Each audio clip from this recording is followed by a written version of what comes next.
This is another Knuffle Bunny book called Knuffle Bunny Too by Mo Willems. Oh, look, there's 2 bunnies.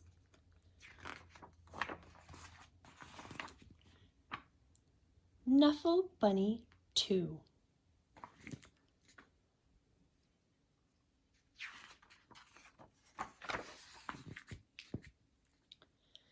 One morning, not so long ago, Trixie took a walk with her daddy.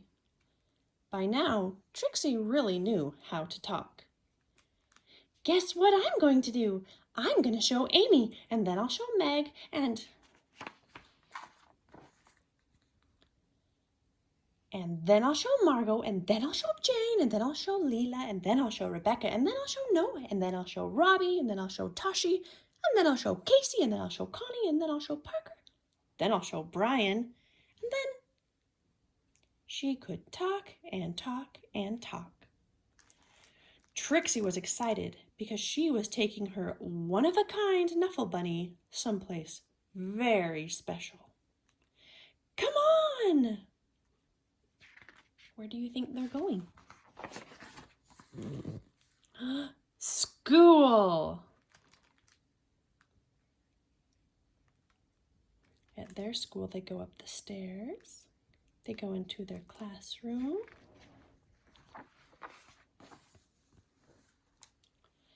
Trixie couldn't wait to show Knuffle Bunny to Ms. Greengrove and all of her friends in pre-K. But just as her daddy kissed her goodbye, Trixie saw Sonia.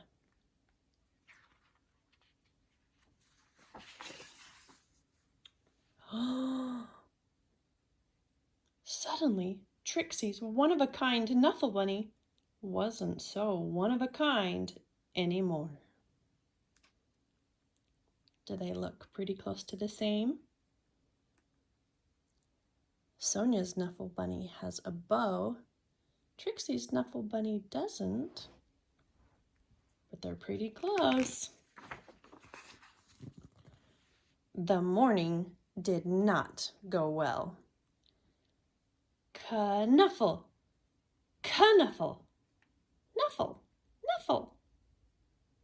The afternoon was worse.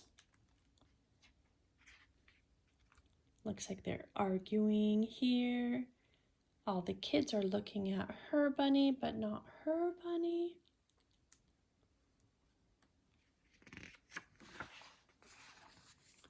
When the school bell rang, Ms. Greengrove returned the Knuffle Bunnies.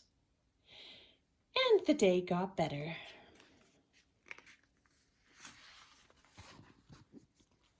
Then, before she knew it, it was time to go home. Trixie ate her dinner, devoured her dessert, brushed her teeth,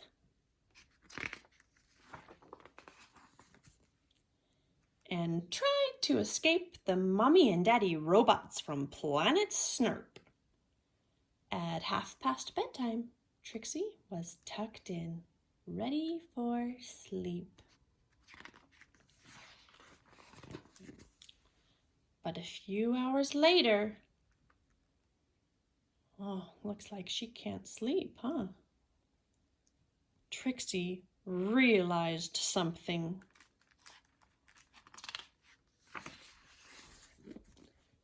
Trixie marched into her mommy and daddy's room and said, "That is not my bunny."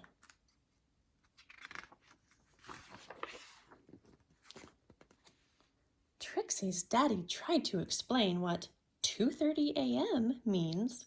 He asked, "Can we deal with this in the morning?"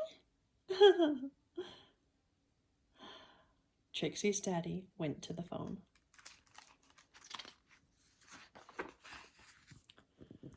Before he even made it down the stairs, the phone rang. Bring! "We have your bunny," said a man's voice on the other end.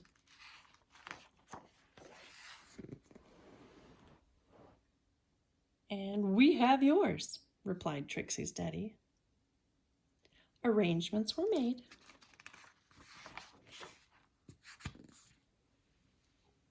Trixie and her daddy rushed across the neighborhood.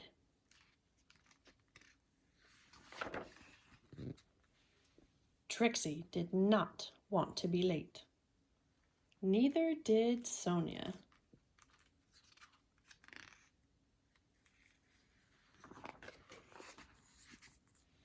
There was an exchange, and the Knuffle Bunnies were back where they belonged.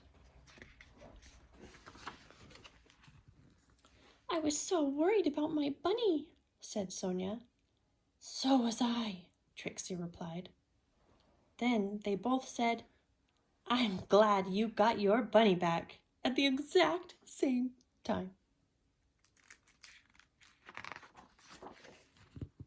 And that is how Trixie found her first best friend.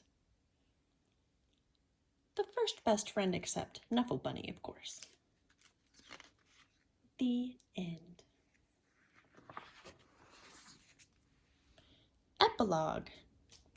That means something that happens after the end of the story. The next morning, both Trixie and Sonia rushed to school. The new best friends had a lot of catching up to do. "Do you want to play with my Knuffle Bunny?" "Sure, do you want to play with mine?" That's a lot better than the arguing they were doing the day before, huh? The end again.